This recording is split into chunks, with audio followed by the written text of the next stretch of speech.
As we continue our cascade of information sharing, leading up to the installation of the new organ by Paul Fritz in the fall of 2026, we want to continue where we left off last week, which was the condition of the pews. As you heard last week, many of the pews are cracked. The wood is so warped that the backs are splitting apart. In some spots, they're barely attached to the floor. And just to remind you again, never ever grab this front modesty panel when you're coming up for communion. We also know that when we replace the vinyl asbestos floor, everything has to come out, pews included, and we are certain that the pews won't be able to survive a round trip. And since we do not expect y'all to sit on the floor or stand for the whole service, we know we'll need to replace the pews with something once the new floor is in place. So, today we're going to talk about chairs. Now we get it. The Architecture Task Force already knows that anytime we say the word chairs out loud, it's going to raise everybody's blood pressure.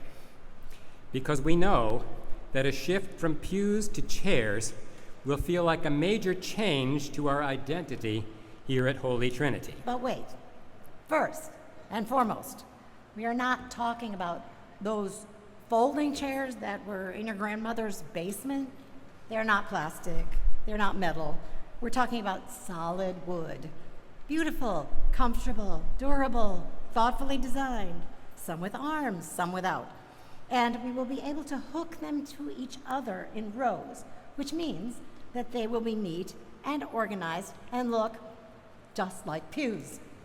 But what these beautiful, comfortable, durable chairs that will be able to keep neat and organized just like pews will do, that our current pews can't do, is that they can be moved around. If we have to replace the pews anyway, making the switch to chairs, or what I like to call modular pews, or simply flexible seating, checks all four boxes with respect to the guiding principles behind our sanctuary renovation: safety, accessibility, hospitality, and usability. First, you will no longer have to wonder if the seat underneath you is going to break apart, or whether a 100-year-old splinter in the backrest is going to snag you or your clothes, which is definitely a safety upgrade. And let's say a chair does get damaged and becomes a safety issue, we can pull out that single chair to repair or replace it, which means we don't build up decades of deferred maintenance that make the whole thing unsafe. Second, when a person using a rollate or a wheelchair comes to Holy Trinity, they'll be able to sit wherever they want, in the front, in the back, and especially next to a loved one, because all we have to do is move a chair to make room for them. That's accessibility. And we'll be able to create wider rows between the chairs than we have now. So when you sit at the very ends of the rows, someone will be able to get to the middle because they can simply walk in front of you. This will not only improve hospitality, but actually increase seating capacity. But that's not all, because we haven't even talked about usability yet.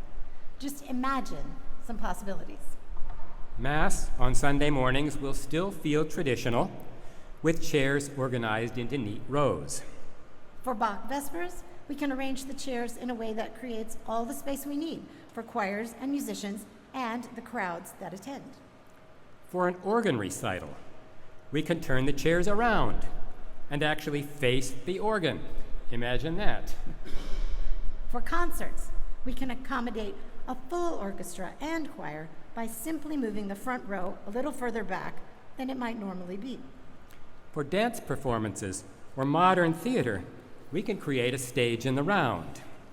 For a community meeting, we can organize the space in whichever way is best for that particular meeting. Oh, and you know all these wonderful piano-accompanied solos we've been hearing during communion this summer? Well, you know they've created a bit of a traffic jam at communion, haven't they? But with chairs, we can just adjust things so that it all works in harmony. And let's be honest, in a city like New York, where every square foot of space is precious, where rentals fund ministries, and where community connections are more important than ever, installing chairs is not just a luxury. It's literally our survival, because chairs will let us serve the neighborhood, increase partnerships and rentals, and inevitably allow us to reach more people. And in case you're wondering, we will retain a few pews on the side wall as a nod to history. By the way, none of this is new. When the previous organ committee became the Building for the Future committee back in 2007, a whole host of priorities were identified. A new organ by Paul Fritz, of course, along with restrooms, fire detection, accessibility, lighting, flooring, and flexible seating. That's right, switching to chairs was an idea first discussed at Holy Trinity 18 years ago. So, now is our opportunity to get it done, because that's what we're doing at Holy Trinity, getting things done.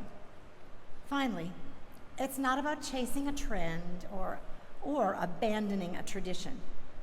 This is about doing the work that needs to be done while embracing an incredible future ahead of us, making room for all people, all possibilities, and for the Holy Spirit herself always to be at work in this place.